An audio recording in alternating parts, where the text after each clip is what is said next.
This is your exact guide how to spend 24 hours in Nusa Penida, what you should do, how the day looks like, and my honest thoughts about Nusa Penida and what they don't share on social media. I'm a really honest person, and this is my honest review.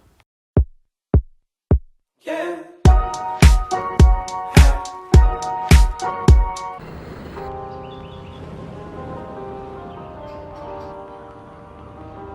Time to go in the morning run. It's 7:10 a.m. So I'm going to do a 9k run and sweat and die again.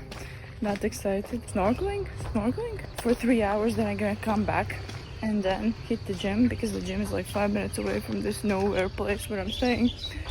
And then it will be 3 p.m. I will go to the other hostel, which is 7 minutes away, up the hill more, and then I don't know what I'm gonna do. I will be explaining more in details about the running parts in the islands in the next video, but running in Nusa Penida especially is no fun at all because there is one road, and that is my biggest con of Nusa Penida. It's impossible to walk there. It's not a walkable place at all.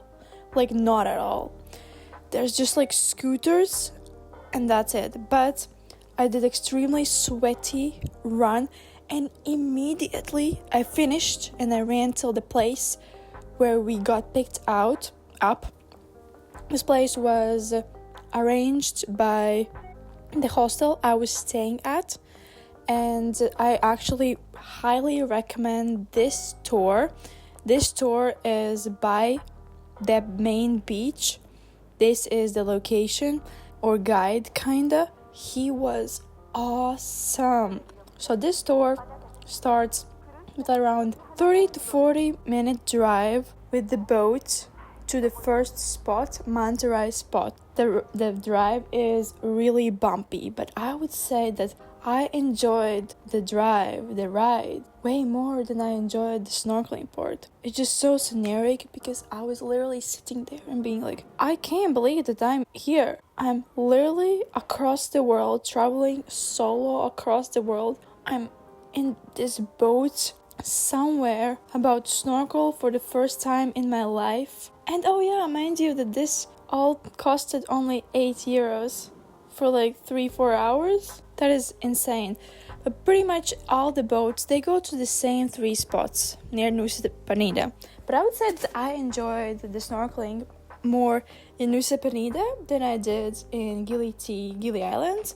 That's the next video. But there are 3 spots, everyone goes there. The first spot, Manta Rai, there are a lot of people snorkeling, and then the same spot, they also are people who are diving. And when you get the guide, and during this trip, the guide has a GoPro.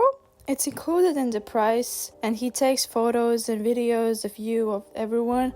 And I asked him can I get the GoPro?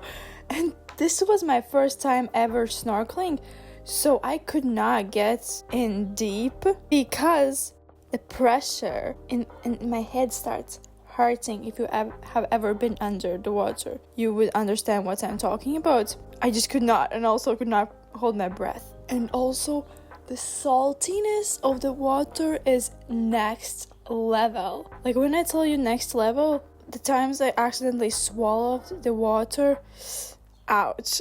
Yeah, but you do like 20 minutes in one spot. For example, here, Manta Rai. Then you get to the boat back, and then you drive for like another 20 minutes to the next spot. And for example, next spot was corals and something like that. You can also not snorkel at every spot if you don't want to, because actually I got freezing cold in the middle, because you would be like, oh my gosh, it's so hot there. Yes, but on the boat when you're driving, it's so nice. Like the wind, it's so refreshing. But you get in the water, then you get out, you're completely wet, and then you're driving with this fast boat, and there's the wind is so strong. Oh, goosebumps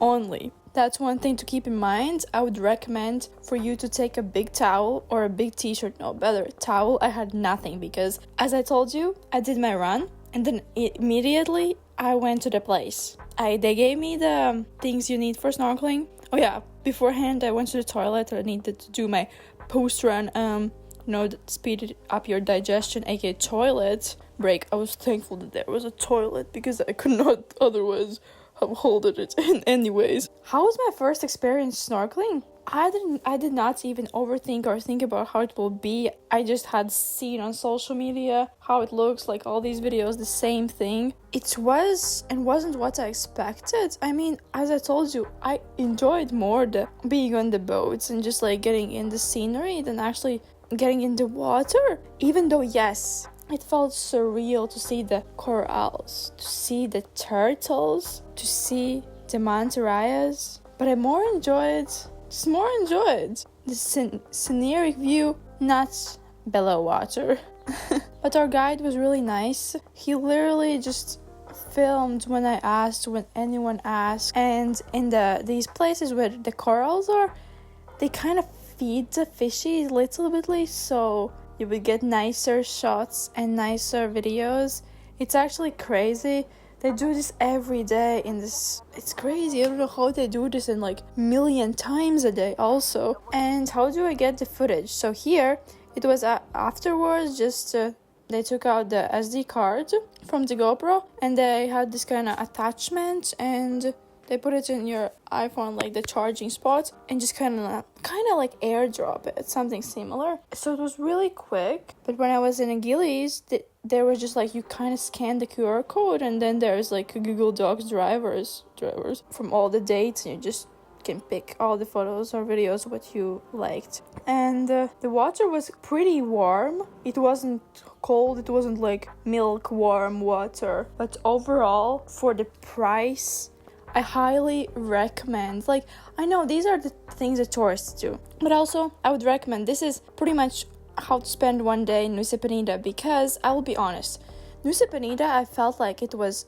way overrated. So overrated. And when I tell you I quickly changed my plans. The people I spent was in the boat. And there was one woman, she was like, "Oh, I'm looking for other people to share the car to go to the popular beaches," and there were other girls, and we just did that. And that's when you hear people saying it's so easy to make friends, meet people in Asia, Southeast Asia. It's really true, because everyone wants the same thing. They want cheap deals, they want to see the places, explore. Everyone wants to do the same thing. So the first location is the popular, famous King Beach. And actually, they're about to build a lift there. Because if you don't know, the climb down is extremely hard. And when I tell you it's extremely hard, it's harder getting up. And everyone there is with flip-flops, like absolutely everyone. So if you ever go to that place, ditch the flip-flops, please. Literally, the stairs are something insane, but also the crowds there is something insane. There are literally people, locals, sitting in the tree and saying to people, "Oh, I will take a nice angle photo." Obviously asking money, but like the behind the scenes of these beautiful views, this is what you don't see on social media. There are literally people waiting. We were waiting in lines to take the nice photo. In lines. That's what you don't see on social media, how crowded it is. And actually, like, the beach, the view is insane, but there construction everywhere there behind the scenes, which is insane. Like, it's literally the complete opposite of what I saw on social media. I thought it's like a casual chill beach, like actually cliff, but there is so much construction. They're building houses and everything. And also, if you we got a private driver, we split the cost.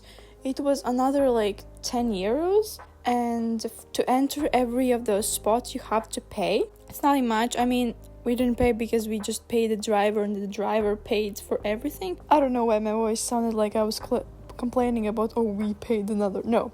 That was super cheap. That was super nice to meet other people, other girl travelers. Super interesting experience. And the drive. So basically, you go to this one place, you drive like 30 to 40 minutes and in extremely bad roads. And then you're there, and then you drive another whatever time to the next beach or just like the cliffs. And yeah, the drives there are super tough in the way. If you're renting a scooter, don't, like, you will be boiling hot because it's boiling hot, and so you get sunburned and it's easier to get in accidents. Just warning you. And then the next beach was Broken Beach. To be honest, I started to feel my shoulders being sunburned, but the beach was really beautiful. I was just super tired from the all water activities because water makes you sleepy. Oh my god, I'm so tired, like I can't even open my eyes. I'm so tired.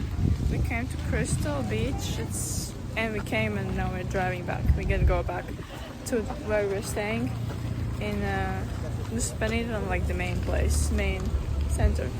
Because oh my god, I'm so tired. It's 4 p.m. I haven't ate again.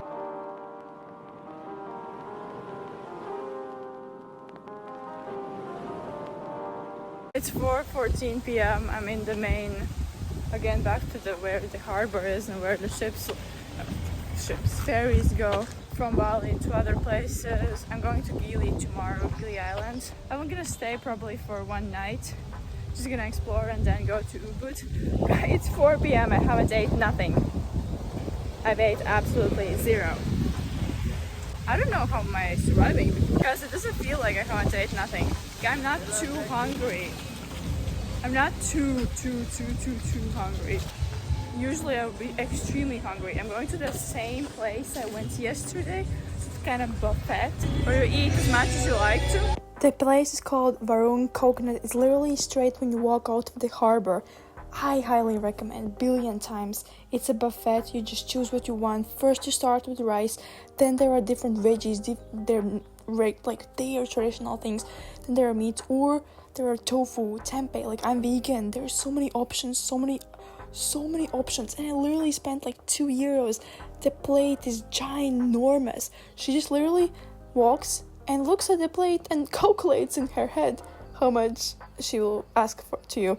I didn't film anything at the gym because the gym was awful, and then I went to the other new hostel I'm staying for another night. It was literally a little bit like up the hill. The bunk beds were way nicer than the previous one. So when you enter in, this is what you see. Wide angle, bad lighting, but this is what you see. There are 2 bunk beds, another 2 bunk beds, and regular bunk bed. We have curtains and 1 lighter, 1 charger for every bunk. This is female's dorm. And yeah, it's only €6. This is one of the better hostels I've stayed in Nusa Penida. This last one was with ants in toilets and kitchen. Here the kitchen smells really bad though, but it's better as the view is kind of like this. It has these patios, but it's also in the middle again of nowhere, in the way that we have to walk up this hill, massive, which is like 30-minute walk, 20-minute at least walk. You just close your curtain, and we have these lockers, regular lockers, where you can lock. This is a really big locker though. I've never stayed in a hostel with this big locker. It's like a closet. And then there is AC, in fact. The toilet, this one is pretty good. No ants. Pretty big, but there's no hot water. Cold. So it's like a cold shower. Yeah, never obviously drank the water. That's a mini hostel room tour.